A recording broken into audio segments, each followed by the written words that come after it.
Katie Woodruff is a transformational coach, host of the podcast Abundantly Aware and journaling tour guide.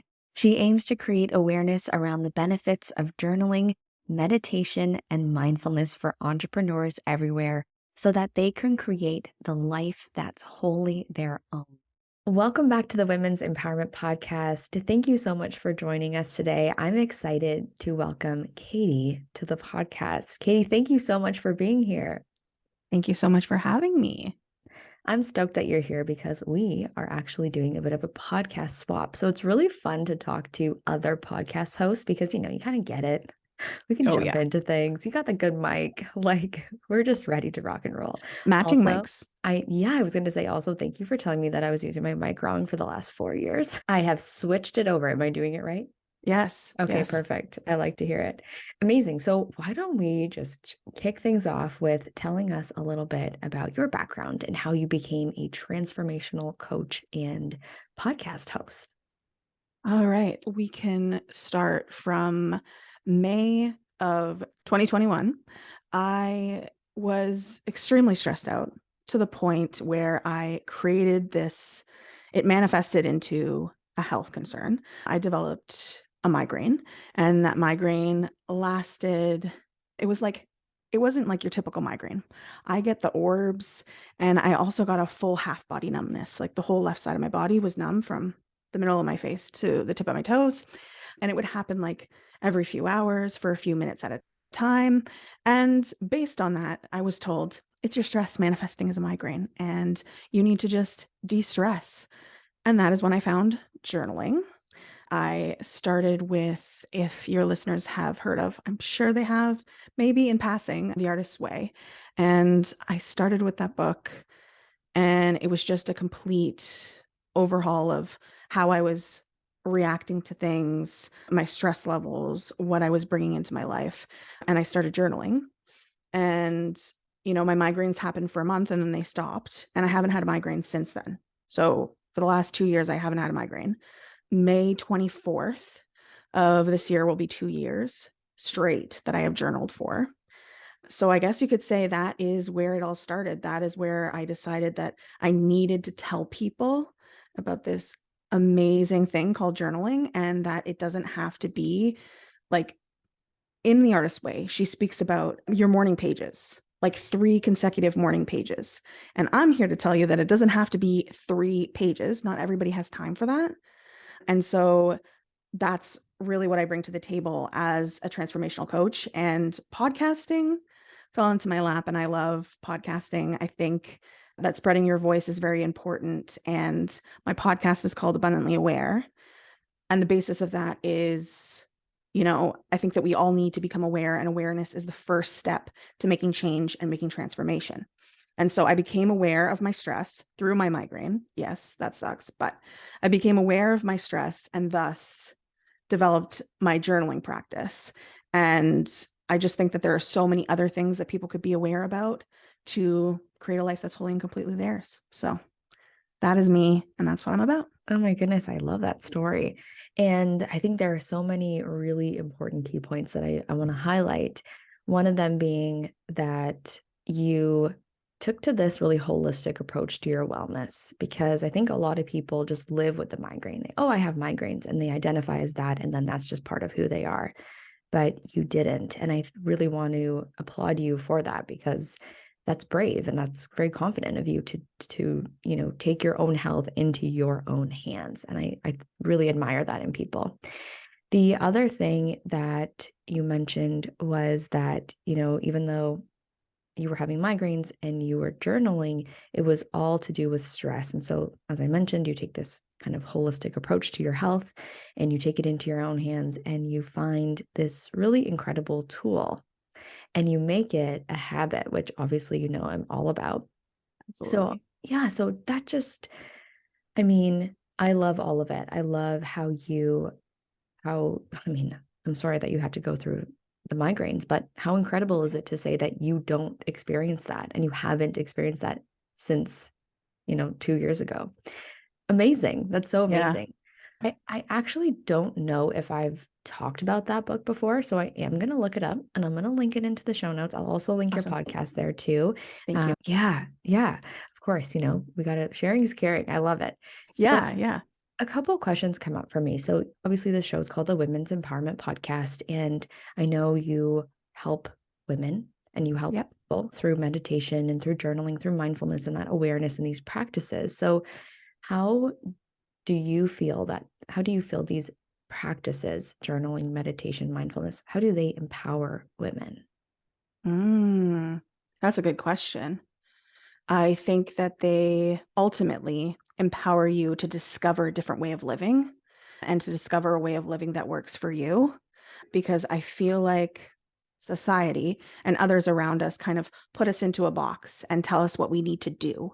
And I'm not about that. And I think that you can, witness yourself on the pages of your journal and really truly dig deep into who you are, how you want to show up, what kind of life you want to live. And I think that in and of itself empowers women to have the life that they want instead of one that someone else has created for them, be it their family members or society or even a spouse. Oh, I love that answer. Because truthfully, I am not big with journaling. I do see the power in it. It's I okay. do see the appeal for sure. Yeah. I mean, like, I'm going to show you right now. I have a journal right here on my desk. I have a 5 minute journal right here. Okay. You can see it. I love finding And angels. yeah, and I did start journaling and using that journal, and I like the idea of the prompts, but it's not sticking for me. So I'm noticing that like I kind of fall in and out of journaling practices, and I try all these different modalities, the 5 minute journal, the morning pages. It doesn't always work for me. And I like that what you said earlier was the book encourages you to do the 3 consecutive pages, but not everybody has time for that. So I'm wondering if you have any tips you can share about how to incorporate this type of healthy habit, whether it's the journaling or the meditation and mindfulness, the practices that you like to teach. How can we add these into our daily routine? And some of the, obstacles or limiting beliefs, we'll call them, I'm thinking of are we're too busy, we don't like Yes. journaling. What are some ways we can start to incorporate these incredible practices? Because they really are. Hmm. Okay. So what I first do is I set sort of boundaries around it. So one of my boundaries is like I take away the pressure. So I completely release the pressure of having to journal for a certain amount of time or having to journal a certain amount of pages.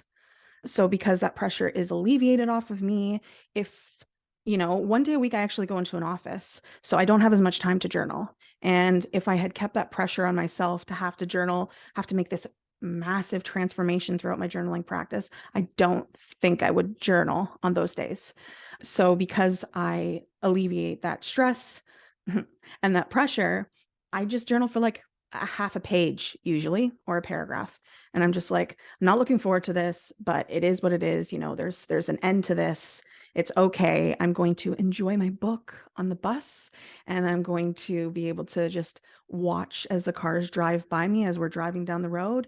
And I just get to sort of meditate in that moment without any. That's usually what I do in on the bus is either I do journal if I don't have time beforehand or I read a book. And it's been really helpful and really nice to acknowledge that. So there's even more to even just setting your first boundary. So releasing the pressure, making it a habit. I habit stack. So I think you've probably spoken to your listeners about atomic habits. So I habit stack. So how I stack my journaling is I always have breakfast because I'm just a breakfast person. So ultimately, I'm always going to have breakfast. So I stack my journaling on top of my breakfast. So I always journal with my breakfast beside me. So it just sort of, I don't even have to think about the journaling aspect because I'm already eating and writing, and it's sort of makes it easy. And I think that's another part of it is making it as simple as possible. And if journaling doesn't make sense in your mornings, I'm actually finding recently that I'm gravitating more to my journal in the evenings all of a sudden. I don't know.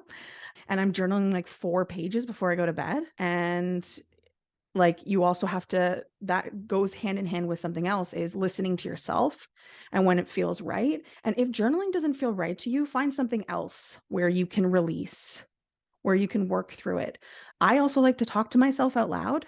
So recording yourself on voice notes, if you want to keep the information, if you just want to like brain dump essentially out into the universe, give it up to someone else, speak it out loud before you go to bed, you know, speak it out loud in the corner where nobody can see you and just be like, I don't, to work through it. So there are different ways that you can use the process of journaling to work for you. Yeah, those are great tips. I especially love the first one about setting boundaries because it's so true.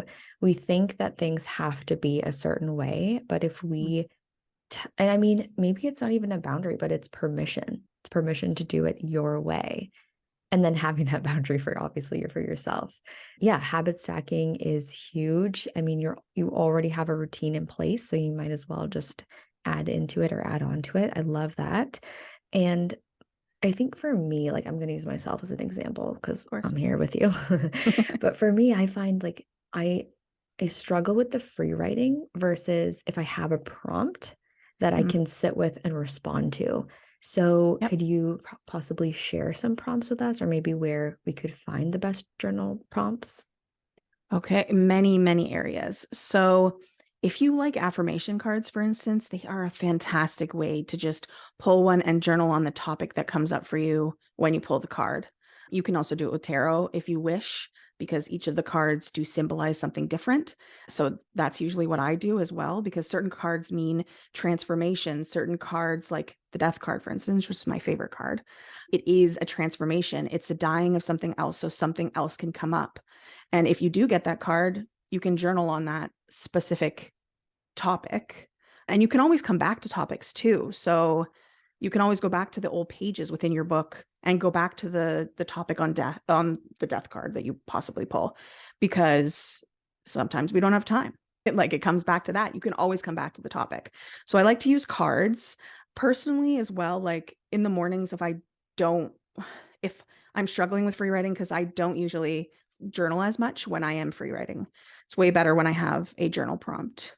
Most of my journal prompts just come from my mind, but the internet is a fantastic place to look. Just like, ooh, even keeping a list of journal prompts that you want in your notes app or the equivalent on Android, and just keeping a list of prompts that you can go back to whenever you want.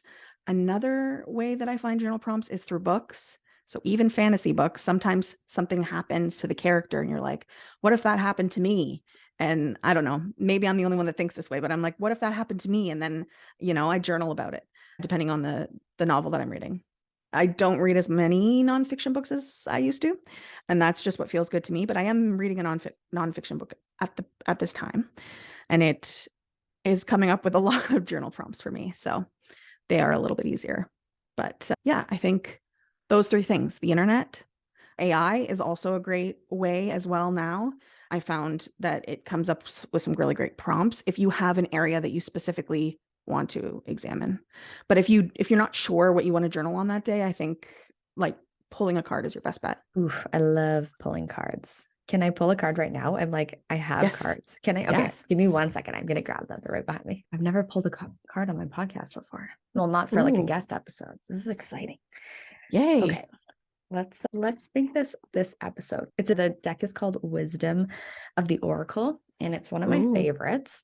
I used to hate it because it just told me all the things I didn't want to hear, but were definitely true. All the things I was avoiding. It sounds about And right. yeah, I actually do have a card practice. You can hear me shuffling. Oh, I I don't do it every day, but I do take to the card. So I like this. I like this idea. Okay, I'm shuffling. Oh, something just I was gonna say when, but we love it. got a little card here and I'll share it with you. It says a leg up. It's really cute. It has this polar bear, baby polar bear with its mama. I see that.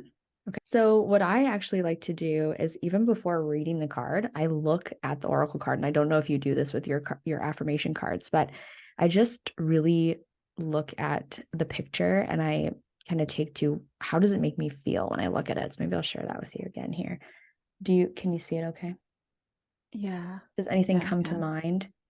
Maybe that's better. And it says a leg up. Yeah.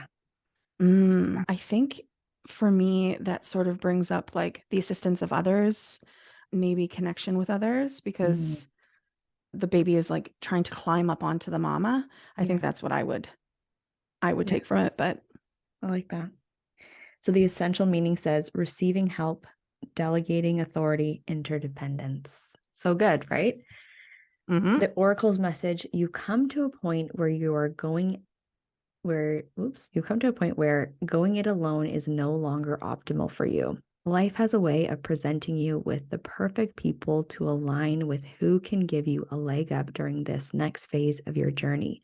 Help comes to you in all areas of your life where you need a boost. The trick is to accept that aid and freely accept that aid so freely given. When you embrace interdependence, allowing teamwork and independence to commingle, miracles happen. Now is such a time. I love that. So there aren't like obviously specific questions in this card deck specifically, but Right. even as as you're talking and as you're giving me these ideas, I'm looking at this card and I'm thinking, okay, what is maybe like two or three words that I feel looking at this card, or what are two or three things that come to mind? So just like what you said, Right. ask like receiving help or getting help, and now it's like, okay, this is a time where that's happening. So, and please add on to what I'm going to say here, but Mhm. some questions that come to mind after reading that oracle's message are, where in my life am I seeking help? Where in my life am I not asking for help or not accepting the help? And maybe who could help me get a leg up in this area of my life? Those are the ones that come to mind. Do you have Yeah, any? definitely. Yeah. Yeah, yeah. I think I would start with those two, or like, where in my life do I see help, but I'm not taking the help? Mhm. Or, where in my life am I already currently? I think you led with that question, like, where in my life am I currently taking help? Mhm. And can I sit in that for a little while and appreciate and be grateful for the help that I already do have? Mhm. Be it from your family members or, someone you pay or loved ones. So, yeah, I think I would sit with that and ask myself, where can I be grateful and appreciate the help that I already have in the midst of the help that I are like that I do need to seek out. Mm. I love it. I And think how I can I and you can also look at it go for it. as a full circle and be like, where in the past have I not asked for help, but I needed help? Mm. Yeah, and how can I parent myself through the fact that I never asked for help, even though I needed help, and it made it even harder for me? How can I change that in the future for myself and actually ask for help when I know that I need it? Oof, love that. I feel like you need to have a journal deck, a journal prompt deck or something. Yeah, I have TBD. I have been thinking about that. Okay, good. I like that. We're going to start manifesting that more. Mhm. So, we've talked so much about how this has really impacted you and how it can impact, you know, anyone who practices these things, especially with this Yeah. journaling. I love this new prompt. I'm excited to play with my cards like throughout the week. Yay. So, my next question is, how do you think these practices help women overcome limiting beliefs and negative thought patterns? And in terms of, the mindset blocks that we're experiencing, are there any strategies for achieving this? I mean, that's a deep, deep question. I think that if I go back to my own personal experience, this journaling practice has specifically helped me a lot with imposter syndrome, because there was a point in time where I thought about this podcast. I had a podcast before this, but it wasn't really fully like before the one I have right now, but I wasn't fully immersing myself as myself. I wasn't showing up authentically, I didn't feel. And so I had to put that to the wayside, because I also even named it based on what I thought other people would like, not based on what made sense, for how I wanted to show up and who I wanted to be and who I wanted this brand and this business to be. So I took myself through a lot of journaling prompts to figure out like who I was, how I could show up as myself, what it was that was holding me back, and discover that it was imposter syndrome. So I'm trying to think on how women specifically can use this practice to really dig deep. And I think that it takes time. And I think that it also, like, I think, again, first, it comes with awareness, and you can't really journal on something that you're not aware of. So it kind of first starts with awareness, and to become aware, it starts with being intentional about your life and looking at your life as a whole and seeing the places that you are blocked with, like your limiting beliefs. I think it does start with, being intentional and becoming aware and journaling about it. So to use it to journal through limiting beliefs, like you have to be aware about it first. I don't know. I'm trying to think on how you can really truly find a community, I suppose, I would say. Yeah, I would say find a community that you relate to. Actually, starting a journaling community shortly. It might be live when this is live. So definitely check me out in the end of this when I give you my shtick about where to find me. But I think that like becoming aware of things is easier in community. And I think that's also where I discovered that I did have a little bit of perfectionism, which goes along with imposter syndrome. And yeah, Yeah, I say love that that. question again. Say the question again, Sure. So if you can. we were talking about limiting beliefs and Mhm. overcoming those limiting beliefs or negative thought patterns because, we all have them and we've all been there. So, Mm. what are some of the strategies, or how do you think this practice can help overcome these limiting beliefs? And what strategies do you have for achieving that? So when you become aware of the issue that's coming up, go to your journal instead of letting it just like seep in. Because that's actually what I found helped me the most is when I was in my workday trying to show up, trying to be me. And I was like, oh, I just don't feel it's just not, I'm not being myself, or I just don't feel like this was right, or nobody's gonna like me. All of those things. There are more. Instead of just being like repeating it in my head, I got it out onto the page. I flicked it out there and I gave it to the pages. And I said, you do what you want to do with this. And it was sort of like a breath of fresh air. I can like breathe in and be good with the feeling, giving it off to the journal, giving off to my pages. And it was a way of working through it. And of course, always remembering that the pages are there for you. Pages Yeah, are there for you. Your recording app is there for you. It's I all love there for it. you. I love that. Yeah, it makes me think of, coming into that awareness and how you described it is like you're not ignoring it. You're getting Yes. curious about it and you're sitting with it and you're holding space for it. And then you're able to work through it. Because if we just ignore feelings that come up, good things, bad things, whatever it is, if we're ignoring all of that, they're going to seep in and they're going to fester. And that's not always a good thing, right? And then that's Yeah. that stress building up. And then your body then telling you physically, hey, I'm getting these really bad migraines because ish is not getting out. It's Yep. stuck. It's stuck all up in here. Part of what I really love about your story is that you've used journaling to create these new parts of your business in your life. So, the podcast, for example, you said that your old podcast was not serving you, was not authentically you. And so you used journaling to create this new show. And I find that so incredible. And a lot of the times, kind of selfishly, I want to ask this question because I love goal setting and I love helping people with goal setting. So, in terms of using that journal or other mindfulness practices, how can we use this technique to clarify our goals and the vision for our life and generate those goals into, real life form, not just because this is why I'm asking this question, because I find a lot of times people will say, write down your goals and they will come true. And to be honest, I think that's BS. So, Yep. how can we bring that vision into reality using journaling or using mindfulness? Mm. Yeah, I concur. I think it's bullshit. I I don't believe that just writing it down is the key to making it happen. I think that a lot of steps need to take place, and you need to do as well as, I think for me, I like meditate, visualize and meditate. I actually have an episode on visualizing meditating for the new year, and which you can do at any point because essentially spring is a brand new year in the calendar because where we've shed off winter and new things are growing. So could be technically considered a second new year. But I like to, so a mindfulness practice I do use is visualizing. And when I get deep down and I'm like, nothing is working, everything sucks, I'm not where I want to be, I remind myself and visualize, if you can, because I know some people can't, the possibilities for you.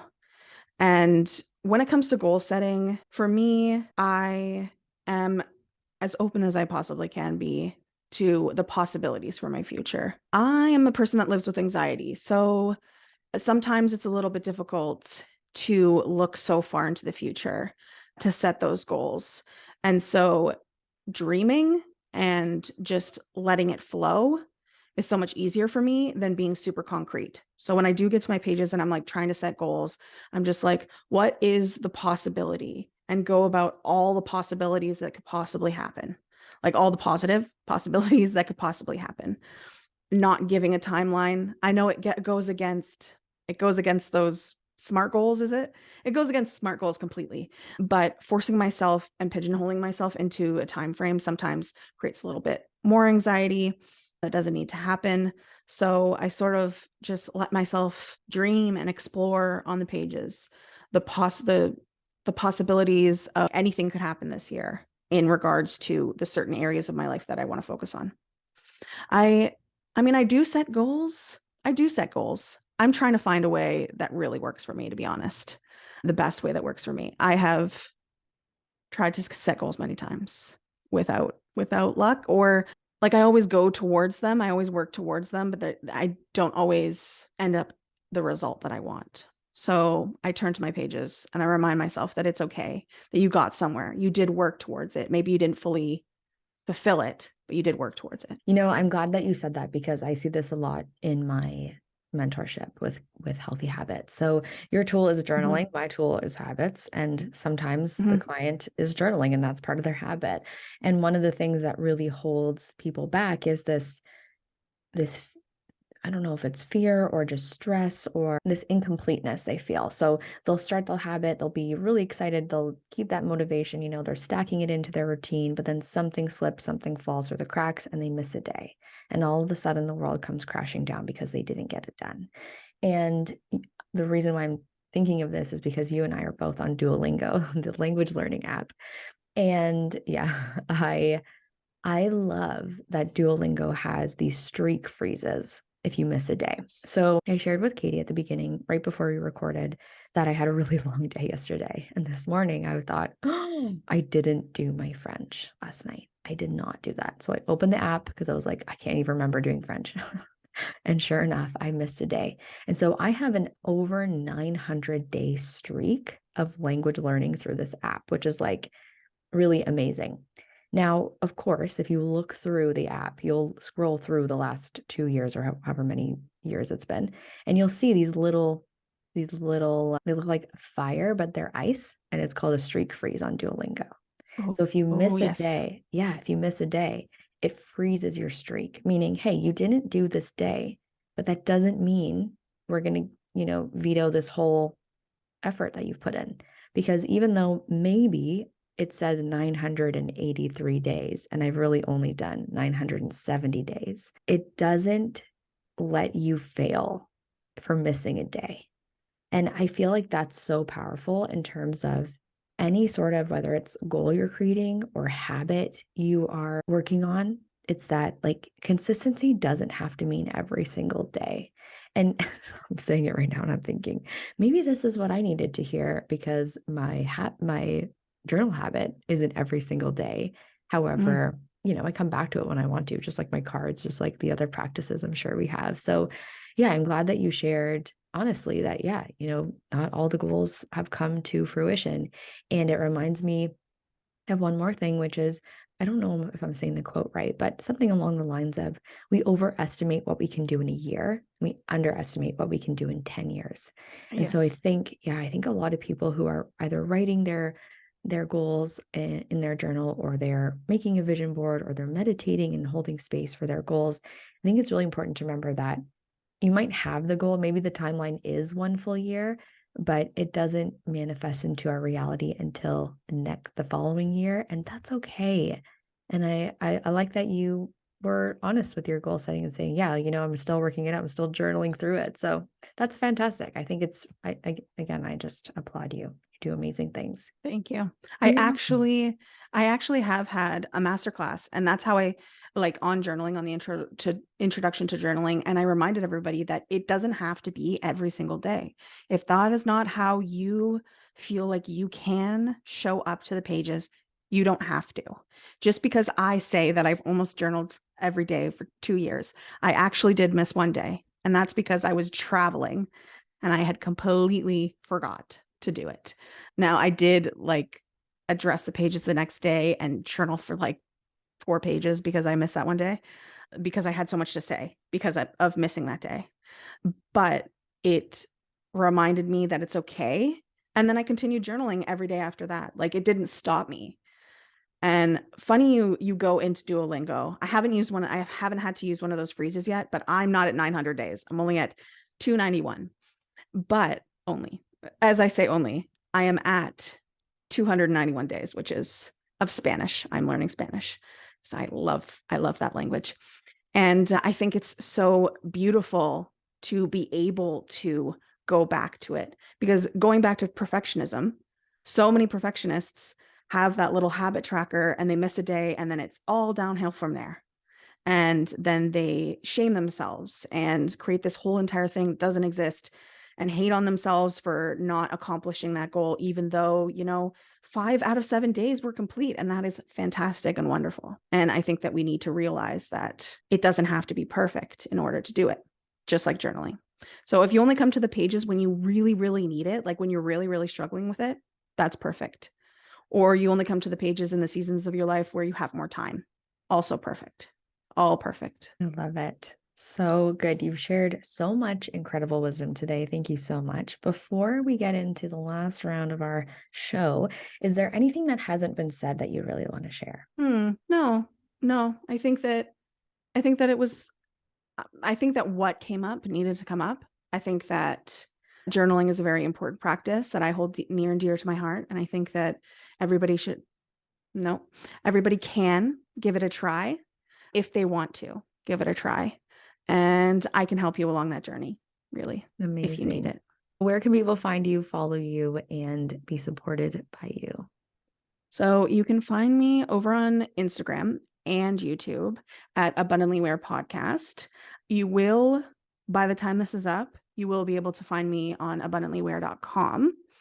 And that's where you can find all ways that we can work together in community, journaling with our pages, and discovering new possibilities for our lives and becoming aware of the life that we never knew that we wanted to live. Oh, cool. I'm going to link to all of this information in the show notes page. So your episode will be available at valerielevинelife.com/Katie. Ooh. And Katie, are you ready for the rapid fire round? All right, I'm Okay. ready. Question number 1. What are you currently reading, or what is your favorite book? Ooh, I'm currently reading this book. It's actually beside me, funny enough, because I'm going to read after this. Radically Content. I'm really excited for it. I'm only like 40 pages in, but it's really good so far. So I'm excited about that. Awesome. I'm going to link to that in the show notes too. Question 2 is, what does empowerment mean to you? Empowerment to me means being available for anything and everything that you want to do. What is your longest standing habit? Journaling. I knew you were going to say that, but just in case, maybe there's something else. And Nope.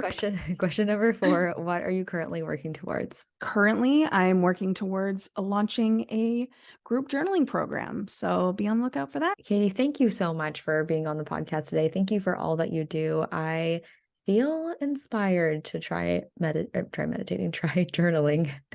And yeah, I'm really looking forward to seeing what you create and seeing how you continue to serve your audience and your community. And I'm so glad that you're part of this one. So thank you again for all that you do and for being on the show. Wow. Thank you so much for having me on. I really appreciate it. And yeah, I can't wait to hear this episode and I can't wait to hear more from you. And I really appreciate us doing this podcast swap.